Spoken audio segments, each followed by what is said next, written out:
You rush the journey and you get there and it's like, okay, I'm done. Good night. Yeah, and I think it takes patience to just slow it down. Hi, we are Bec and Vern from Rekindling Relationships. Welcome to our podcast designed to help couples and parents create a more loving, healthy and fun relationship together. Our aim is to support couples to better communicate as well as help them to navigate the tricky aspects of relating. As well as creating fun dates and creative workshops, we mentor couples and individuals. Hope you enjoy our podcast and it helps your relationship to thrive. Hey everyone, and today we're going to talk about patience. We are going to talk about patience and how patient I'm being right now in trying to get all the sound levels right. Oh, you're the one that's being patient. It's interesting, isn't it? Because I think I'm being patient by trying to get the sound levels right and doing it properly.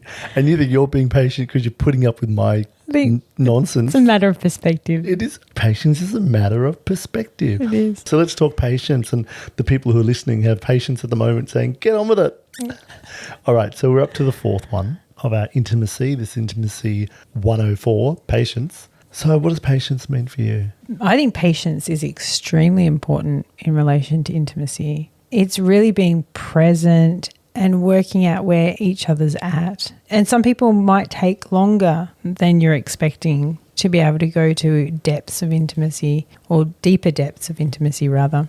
And so I think patience is extremely important. How do you become more patient in an intimate space? I think having no expectations of where the other person should be at. So that means being really open-minded to the fact that the other person you're in a relationship with might have some sexual trauma. They might have had something happen in a relationship in their childhood. For them to step into an intimate space might take a bit longer. And it might not even be anything as full on as sexual abuse or trauma. It might be that they struggle to trust or feel secure. And if they don't feel secure or like they can trust or safe, then they'll never get to a depth of intimacy that you can experience. So I reckon that actually is the key and comes first to everything, is that trust and security. And then that just takes time. But while one person might just be interested in the physicality of the act, the other person might need more of that emotional connection to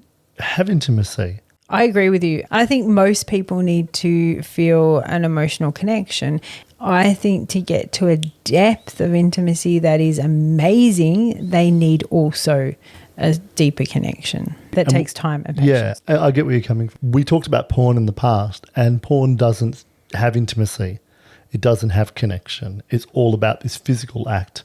And because it's all about the physical act, people might get trained into the belief that that's what it's all about. They don't realize there's actually more depth to it. And when you have patience in lovemaking space and you take time with each other and you go slowly, then that is actually better than before. Today I was talking with a group of men who I work with in the Department of Justice, and they're men who have been in and out of prison. And we talked about pornography. For most of them, they were like, oh, it's just our norm. This is what we grew up with. This is the norm. It seems like the normal way of being things. And what I was talking about, which is about that, having a deeper connection because you're not in your head thinking about stuff, in some ways didn't make a lot of sense to them. They were like, they've never heard this before, that there's actually something else that can be better, you know? I think you mentioned something the other day. It was really well put. You said the opposite to porn is presence.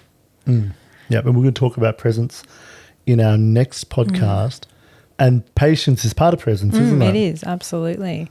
And I think it's slowing things down too, isn't it? We often talk about in relation to intimacy, to get to the depths and amazing intimacy you can experience, it's about slowing down and being patient.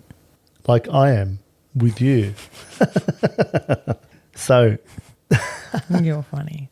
I think I am. So patience, slowing things down. This is something new for me. And I've mentioned this to Bec this week, that I reckon I was a pretty bad lover in my 20s, 30s, hate to say my 40s as well, but I really don't think I was very good in that space because I was very selfish. But also I took everything fast, which makes no sense. You might spend a long time in that wooing space. There's definitely this, oh, I can't wait to get this person into bed. And then that would be rushed. which makes no sense. For me, it's like, oh, why haven't I learnt this? Why didn't I learn that it's actually more fun to slow things down and enjoy each other? And that was something which I had to learn myself. I think a really valuable lesson that I've learned, and it's something that hasn't really been taught and not something that comes totally naturally, is that women, or as people that identify as female, learn to receive, because we're not always great at receiving in this space. We think that we have to please you and make you come, and if we don't, we've done a bad job. So I think the idea of flipping that and being okay with receiving is really, really important. I do feel that something for me as a hetero man was that I believed that I had to make the feminine orgasm. I had to make them come. That was it. My role was to do that. And if I could get them to do that, then I am a winner, rather than it being about this destination, this beautiful slow journey of exploration and understanding each other and connecting with each other, which is so much more fun. It's so much more sensual. It lasts so much longer. The journey is really important. And I often think about this in relation to when you're going on a holiday. Say, for example, you're going on a road trip. Sometimes the journey on the way to the destination can be more interesting and can be fascinating and full of surprises, because it's somewhere you've never been or something you've never done or something you've never experienced. And I think sometimes we're so focused on the destination in this space that we forget to enjoy the journey and all the interesting things that come with the journey. I was just thinking about that as in this journey where you focus on destination, and when you get to the destination, you fall asleep.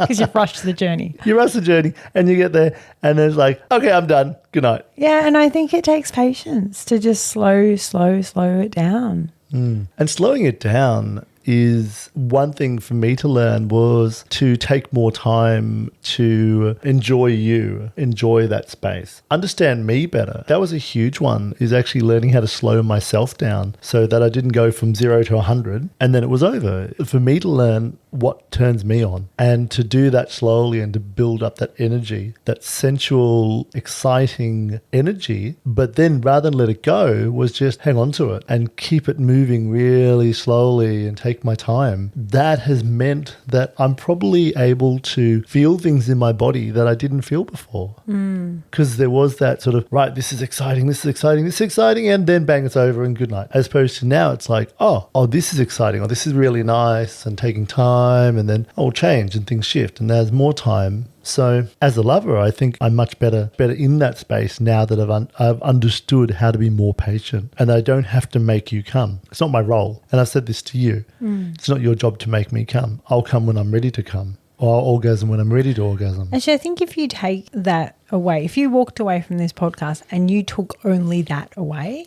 that it's not your job to make the other person come. Not your job to give the other person pleasure. In that space, it's you have to learn how to give and receive pleasure, as opposed to the destination It's like a dance. It's like a dance. Giving and receiving. And that can go on for hours. Oh, days. Days sound exhausting. But I'm tired thinking about it. Yeah, so what I was going to say is I think if you just took that away, where it's not your job to be so focused on the destination for the other person, and your energy changes when you're so fixated on trying to make that person come. If you stop that and just go, actually, that's not my role. My role is just to be in the moment, enjoy this, be patient, and just see what happens. Be in a flow together.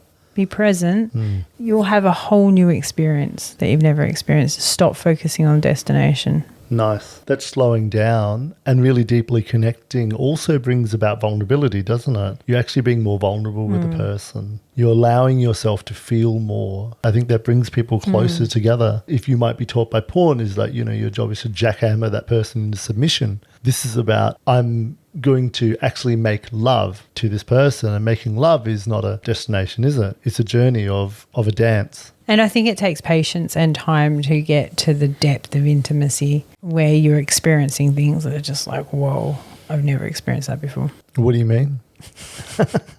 Oh, well, we'll discuss that in the next one. I think we'll be discussing that in one of our next podcasts. So thanks for listening to Patience, Intimacy 104, and join us for the next episode on presence. Bye for now. See ya.